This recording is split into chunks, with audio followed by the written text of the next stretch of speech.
Hello people, so wow, Oda really worked his magic in this chapter of One Piece 984, and I gotta say, gotta be one of the biggest plot twists of the year. And we've got a fair few reunions in this chapter. Starting with the cover page, we have Chiffon and Lola under the realization that Pound is their father, so now they know. My question is though, that look of astonishment, is that for comedic gags, and are they gonna have Chiffon and Lola be in denial at first, like, oh no, you can't be? Or are they just going to be accepting to all of this? And if they are, this has to lead into something important. Is it going to lead into Elbaf? Is it going to lead into Big Mom? Or is it going to lead into what's going on Wano? And if it is, you better catch up real quick and move your ass to Wano. Also, I kind of found it interesting. We don't get to see the Tontadas with the ship. One of the more important things, we begin this chapter and we find out page one is fine. He gets back up. We found out he got a dislocated jaw because of Luffy's Gear Third elephant gun. So props to him for being up after that. Let's think about this. He withstood the attack, Soba shooting star kick from Sanji in his raid suit, and he was fine. It kind of left things unresolved. And here he took a clean hit from Luffy and he was okay, pretty much. He got a dislocated jaw, but he's still in the game. And we see the doctors attend to Ulti and she immediately gets back up. She's like, get off me, you butchers. So Ulti is back in the game. She headbutts both doctors, or both beast pirates that are attending to her, if you noticed. And she goes right for page one. She hooks her, oh, they hurt me so. Poor, delicate me. But then page one's like, why don't you rest yourself?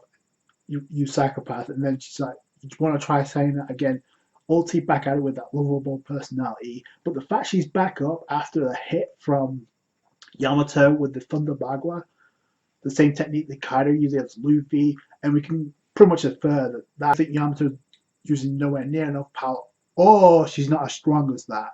I have a theory about that, but either way, Ulti's back in the game, and not only was she back in the game, she headbutted those two and she KO'd them.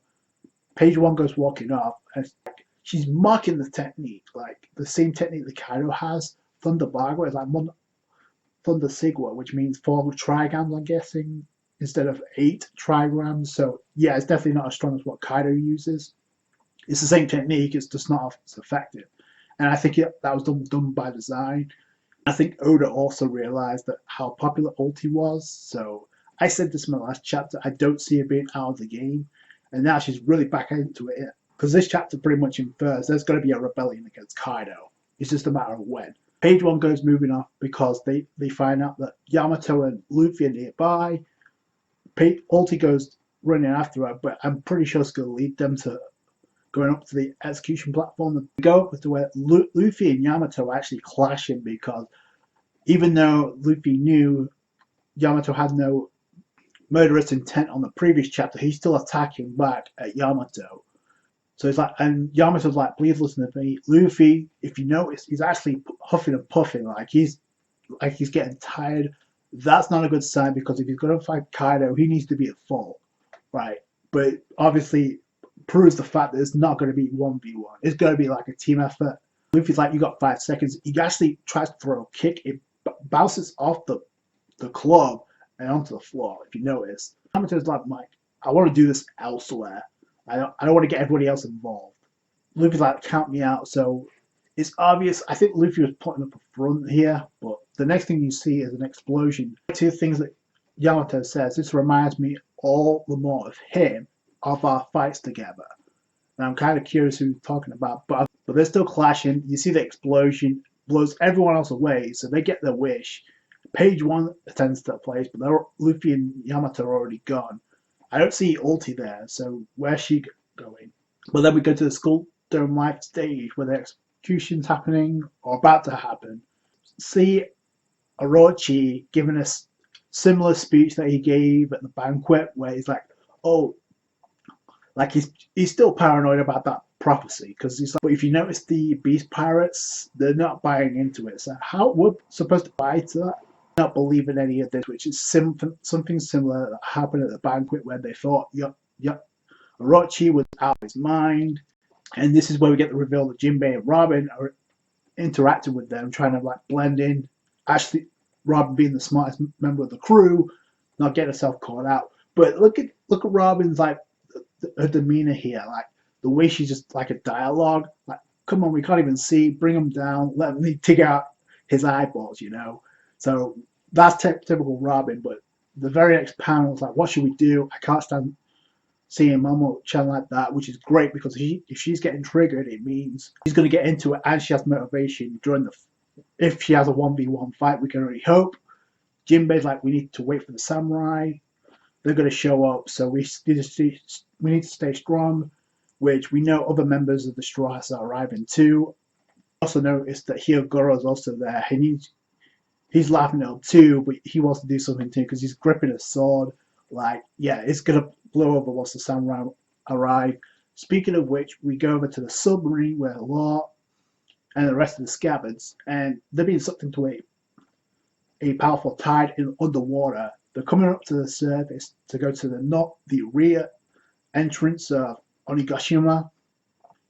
Law uses shambles to teleport themselves inside inside the submarine to inside one of the entrances. I'm assuming it's before the mansion, right? So Scabbard's clearly in front of an entrance, and Law says there's two entrances, and the one that goes at the top is pretty much where Kaido is. That's what he thinks. Which, if that's the case, is he there now? Because so that would bring the Scabbards alongside where everybody else is. This is where we get the reunion because we see Nekomamushi fall down to the ground, and then we next thing we see Marco, and then we get to see Izo, and so there's a nice little reunion there. So we knew Izo was with them. We didn't get a full panel of him. Now we do, and obviously Okiku's tearing up for this. We got a nice little reunion here. After it's been 20 years. So and now we know why it took them so long to get here is because they were looking for Izo. Marco said he knew where to find him, so we made a pit stop to pick him up. So that's what it took them long to get here. I'm kind of curious to also bring Diamond Josie with them because we know there's more might be pirate members alongside Marco. So where are they at? But Okiku goes hugging Izo. We also find out that Izo has a scar on his eye that has to be from the paper war with Blackbeard, right? Seen him post-time skip. And we go over to Skull Dome where Kaido, and I said this in my last review, where I said that Kaido and his calamities are probably going to show up. Not only that, we also see Fakurakuju. So Kaido steps up to the plate, literally, and it's like, I'm about to use this lame execution. Well, first off, he's like, where the hell's Big Mama? And revealing to Kaido that Big Mom's on the way. I'm going to make an announcement alongside that kid's execution. I kind of want to know what Kaido's announcement's going to be about. As I'm going to spice up this lame execution with something more interesting. And you see the Calamity is like, yeah, Kaido, someone let's do it. Listen up, this is the new Onigashima initiative. But just look at Orochi's expression. Like, he doesn't seem like he's excited by this. If anything, he's more kind of like awestruck by this, like kind of surprised. So this has to lead into something. And now there's no reason to delay this even further because he's about to be crucified, and Kaido is calling it boring. So what else has to happen? So then we go into an attic with Luffy and Yamato talking. Luffy says he got 5 minutes. And we also find out that Yamato is a huge fan of Kazuki Oden. He got the hell beat out of him for it. And now it kind of makes sense as to why he has those shackles around his arms. And in terms of clothing, it's because he's so much of a fan, he actually ends up cosplaying as it. So, and Luffy's like, what does that have anything to do with me? What's funny though is while Yamato was trying to explain this, 20 years ago I was there, legendary hour long execution, but there's never been a samurai like him. But look at Luffy, like he's not really interested by this, he's just like there, just like listening. And Yamato's trying to get him to like understand what's going on. We know Luffy doesn't care about backstories, but Yamato wanted to honor Kazuki Oden. So he found the logbook, the journal, right, in Cuddy. And this is where Luffy actually takes notice. And I'm kind of curious too because, so according to him, Orochi and his dad, Kaido, had no idea this book existed. It talks about his life, his heroic life, all the things he held dear.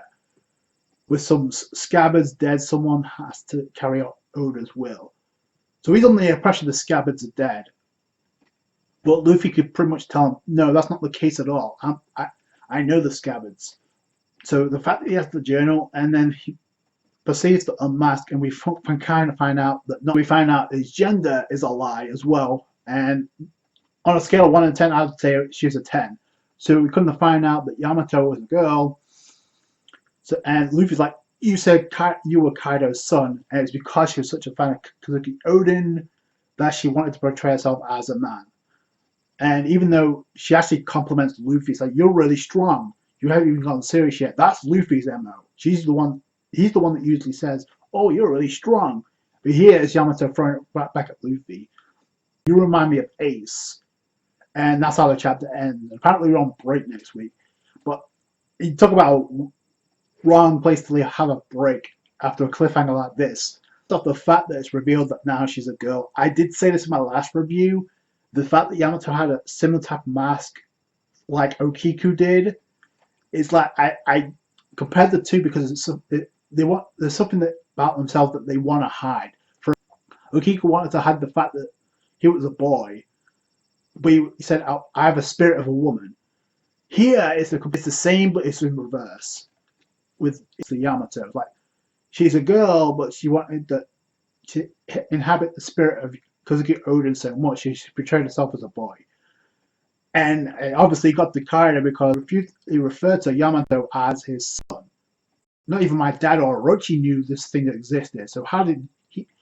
And the fact that it has secrets of Kazuki Odin's life, does that contain anything related to what they found out in Laughdale? Because if so, that's going to be incredibly important, crucial to Luffy right now. Comedic purposes, I wouldn't be surprised if Oda in the next chapter goes off to something completely different. We don't get to find out until the end of the arc. I want you to fight alongside me, not fight me, fight alongside me. She says, oh, you remind me of Ace. Like, how the hell did she know Ace? Unless she met him that time that Ace arrived at Wano when he was interacting with the Tama. That's the only time it could have happened, unless she saw the news of what happened in the Reefboard. But even then, it's like, how this is the beginning of an alliance, I think, because now the Ace has brought up all hell's about to break loose. Literally, we have that cliffhanger. I'm going to say something right now because we see at the very beginning of the chapter, we see that Ulti was like, she got up after that hit from the Bagua, and it's pretty apparent that she didn't want to do any critical damage to it, because if she wanted to, she could she was competing with Luffy pretty easily. Because when Luffy was using Gear Third or Haki, so much struggle from Yamato. Luffy was huffing and puffing, so she was keeping up with Luffy pretty easily, I would say. So I don't think she's weak by any stretch of the imagination. I think she didn't want to do any critical damage to her. I say that is because she just wanted to get to Luffy. Because look at the way she was asking Luffy, hey Luffy, let's get away from these guys. I don't want to do this here. Like, she wanted to avoid a confrontation or at least somewhat of a struggle in front of everybody else. Weak by any stretch of the imagination. I think she was like holding back, because she even said like, yeah, you haven't even gotten serious yet. So for her to say something like that, she's got, and for her to say, I want you to fight alongside me, Luffy, against Kaido, she would not have said that if she was weak. So also curious, does she know what's going on right now on the execution platform with Momonosuke? Because does she know about Momonosuke? She kind of has to, right? But she could be the one that leads Luffy to the execution platform. Like I said this in my last review, like, it's probably going to lead to a rendezvous with most of the Straw Hats and the Samurai being where Momonosuke is at. Now we know that Jinbei and Robin are there interacting. They're waiting, biding their time. We know Nami and Carrot are on their way because Big Mom's giving them chase. I've still thought about something. If Big Mom gets the hunger cravings at this point, she's going to go nuts, and that can throw everything off whack.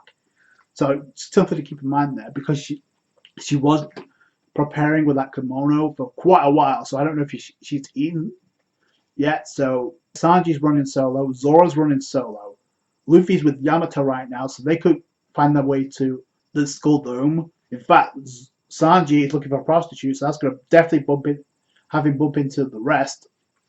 Zoro is dealing with 500 beast pirates right now, but I'm pretty sure GG right now. So he's going to appear there at some point. And just the fact that the Calamities and Kaido are there, yeah, this is where all hell's about to break loose. I do find it interesting. We get most of the scabbards that actually join up in this chapter. We have two missing, Kinemon and Denjiro, but I'm pretty sure they have to show up as well. So this is, yeah, so it's definitely leading up to a reunion, and that's where all hell's going to break loose. Like being a girl, I don't want to say it's completely left field because, like I said, it's completely similar to what happened with Okiku. By the way, didn't the reveal of Okiku being a man happen almost a year ago? I don't know, but I do find that interesting. Manga, unfortunately, we have 2 weeks to wait. So, like I said, it's going to make some interesting fanfics, I'll tell you that. It's definitely going to. We also found out that Ulti's back in the game, so that's great. I want to know what she's going to do now. Is she going to fight Luffy again? Is she going to fight somebody else? Is she going to rub up battle against Kaido? This chapter definitely foreshadow a rebellion coming. All in all, so it's a great chapter, hell of a cliffhanger, and it sucks we have to wait 2 weeks, but that's how it goes, especially with this pandemic. Oda's health is most important. So let me know what you guys think down below. That's going to do it for today. Thanks so much for watching. Let's review if you did. Subscribe for more One Piece. Catch you guys later. Thanks, guys. Bye.